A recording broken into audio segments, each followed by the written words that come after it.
Thank you, Honourable Speaker, sir. Mr. Speaker, Honourable Prime Minister, Honourable Leader of Opposition and Honourable Members of Parliament, I am honoured to address this August House and contribute to 2020-2021 National Budget debate. Mr. Speaker, sir, the Ministry of Rural and Maritime Development and Disaster Management has been allocated with $16.6 million for the new financial year. This is in the Rural Development Program as well as the National Disaster Management Operations. Mr. Speaker, sir, we have observed in the past 9 months since the commencement of the cyclone period in November 2019 how the National Disaster Management Office and the Divisional Commissioner's Office have worked tirelessly through the various disasters that our beloved country has encountered. The COVID-19 pandemic was obviously the test of our resilience in responding to the different forms of disasters. We acknowledge the great effort put in by the Ministry of Health and Medical Services and our security forces in working with the Ministry's team on the ground in the identification of preparedness of the isolation facilities for quarantine purposes. Their assistance in the mobilization of resources for the contact tracing and policing of the community ensured that the disaster was contained within the localities of those who were affected. Mr. Speaker, sir, I do not need to elaborate about Fiji is very vulnerable to the natural disasters, but allow me to enlighten this House with the cost of damage caused by the several tropical cyclones in the past 10 years. In 2010, Tropical Cyclone Thomas, total damage and losses was valued at approximately $84.3 million, representing 1.4% of the GDP with 1 casualty. In 2012, TC Evan total damage and losses was valued at approximately $194.9 million, representing 2.74% of GDP. And in 2016, Tropical Cyclone Winston total damage and losses was valued at approximately $194.9 million, representing 19.35% of GDP with 44 casualties. In 2018, TC Gita total damage and losses was valued at approximately $1.2 million, representing 0.012% of GDP with no casualties, followed by TC Kinney with total damage and loss valued at approximately $1.2 million, representing 0.028% of GDP with 2 casualties. And in 2019, the TC Sarai total damage and losses was valued approximately $10.3 million, representing 0.09% of GDP with 2 casualties. And in 2020, TC Tino total damage and losses was valued approximately $3.2 million, representing 0.03% of GDP with 2 casualties, and TC Herald recording approximately $100 million in damage and losses, representing 0.9% of GDP with 1 casualty. In summary, Mr. Speaker, said the total damage and losses recorded in Fiji in the past 10 years were valued at $2.42 billion. Mr. Speaker, said, having said this, I must highlight at the outset the focus of Ministry is to coordinate government effort in building resilient and sustainable community. Mr. Speaker, said, my Ministry acknowledged that $0.8 million has been allocated to Prime Minister's Relief and Rehabilitation Fund to ensure that disaster relief and response activities are provided to affected communities during disasters. This funding mechanism has been very effective in past disasters, as it provides funding for immediate response during the onset of any disaster. We are not disheartened with this amount. It may seem relatively small comparing to the damage caused of disasters, as it goes without saying that reprioritization is part of the process when disasters do happen. We are also comforted by the fact that our friends and partners in disasters management have proven their support to the Ministry as they are always ready to open their heart during the period of disaster. Nevertheless, Mr. Speaker, said the Ministry will continue with its awareness program for disaster preparedness and risk reduction. Mr. Speaker, said the National Disaster Management Act 1998 is still being used as guide for the Ministry in disaster management operations and to ensure government aligned to its global commitment, especially the Paris Agreement on Climate Change 2015, Sustainable Development Agenda 2015 to 2030, and the Sendai Framework for Disaster Risk Reduction 2015 to 2030. Mr. Speaker, in order to align with the Sendai Framework for Disaster Risk Reduction, the Ministry is now implementing the National Disaster Risk Reduction Policy, NDRRP. This implementation entails Fiji's achievement on Target E of the Sendai Framework, which focus on the national and local strategies by 2030. The NDMO has been allocated 30,000 to continue consultation with stakeholders and the implementation of streamlining of 122 action activities that dovetails the new era of NDMO's operations. These action activities will spearhead government ministries' response to DRR and showcase the rest of the world that Fiji is taking proactive approach towards disaster management. Mr. Speaker, last year, the Honorable Prime Minister launched the NDRRP, which was followed by 2 national consultations conducted by NDMO.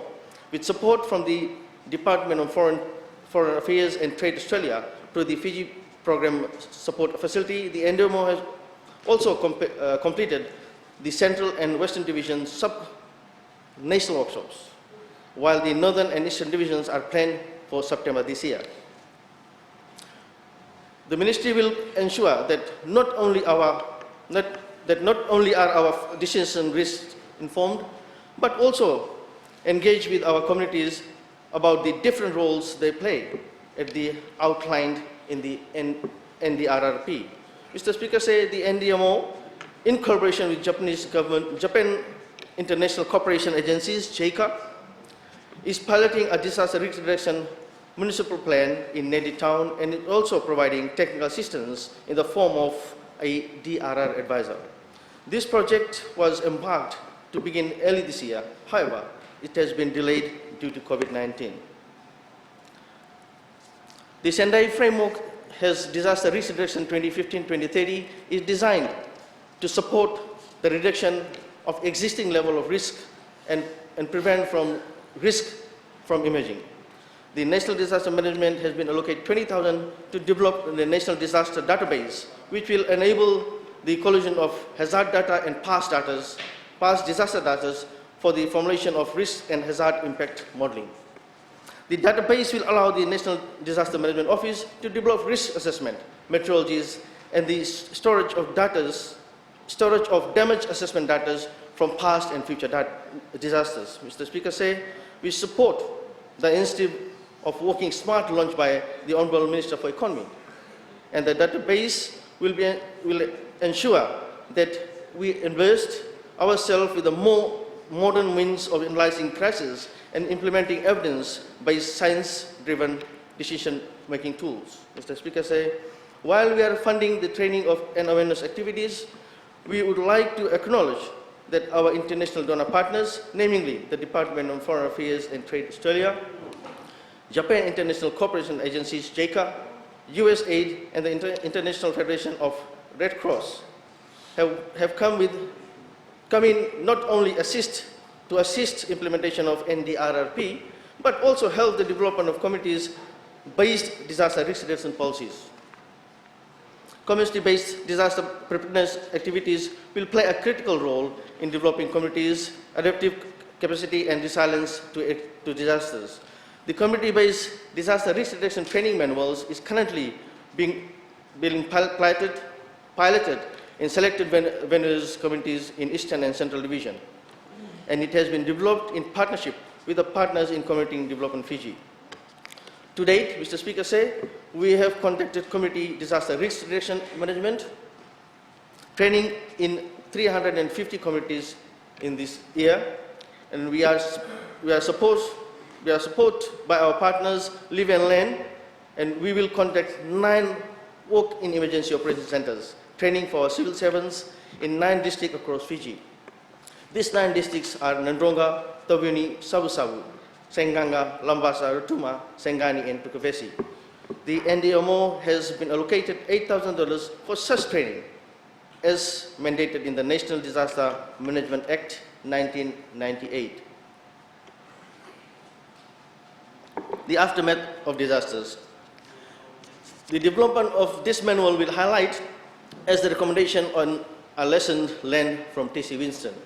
Mr. Speaker, 15,000 has been allocated towards the awareness program. The NDMO planned to hold the National Disaster Awareness Week in Yasawa this year.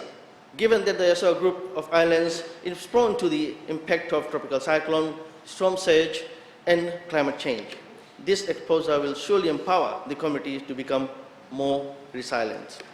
Mr. Speaker, government has continued funding for the maintenance of flood early warning systems, which is essential for communities living in flood-prone areas of Nedi, Lotoka, Tavua, Ba, and Singatoka.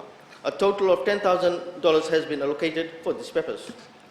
Mr. Speaker, in addition, $10,000 is provided to assist the NDMO in carrying out disaster management services. The lesson learned from T.C. Winston was a formulation of the Fiji cluster system, which adopted from the UN cluster system framework in localizing it into the Fiji context. The Fiji cluster system is the government-led humanitarian coordination mechanism. It operates at the national strategy level throughout the disaster risk management cycle. It is also a link to the subnational level humanitarian coordination mechanism led by divisional commissioners. Each sectional cluster is led by permanent secretary of an appropriate ministry, who will be supported by the cluster secretariat to coordinate humanitarian actors within the sector. Mr. Speaker, it is widely known that the context of the disaster is evolving. As such, the upskilling of our DSLOs is also vital. With the support from the Australian government through the Register of Engineers for Disaster Relief, a series of training will be done on humanitarian work and cluster support. Mr. Speaker, the total of $80,000 has been allocated for the development of robust emergency communication system. The NDMO is penetrating or partnering with JICA in the setup of the resilient and multi-hazard early warning system. This will include the establishment of new tsunami sirens in populated coastal areas amongst the Lemi-Lotoka corridor and selected maritime islands in the Western Division.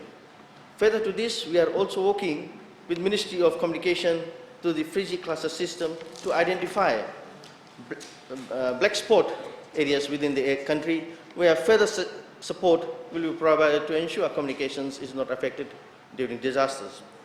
Mr. Speaker, additional support from JICA includes the installation of 9 HF radios in this year in the black spot area in Vanuatu, and we are envisioned to cover the remaining spot in Fiji in the near future. The total of $30,000 has been allocated for the maritime and maintenance of emergency equipments.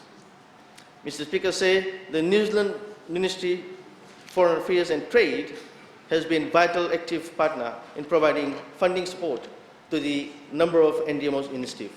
Worth mentioning is the support rendered through the procurement of tsunami siren within the Suva Peninsula and technical advisors that currently sits within NDMO. Mr. Speaker, the NDMO is looking at completing the review of the National Disaster Management Act of 1998 towards the end of this year, and also the formulation of disaster regulations and the plan of operationalize the Disaster Act. Other initiatives includes the formulation of disaster risk assessment guideline to be used by our development partners and the continued upgrading of disaster communication network and tsunami early warning system. Mr. Speaker, government continues to strongly educate this community's resilience, which will contribute towards sustainable livelihood and in this pressing time of COVID-19. We become robust advocates of leaving no one behind.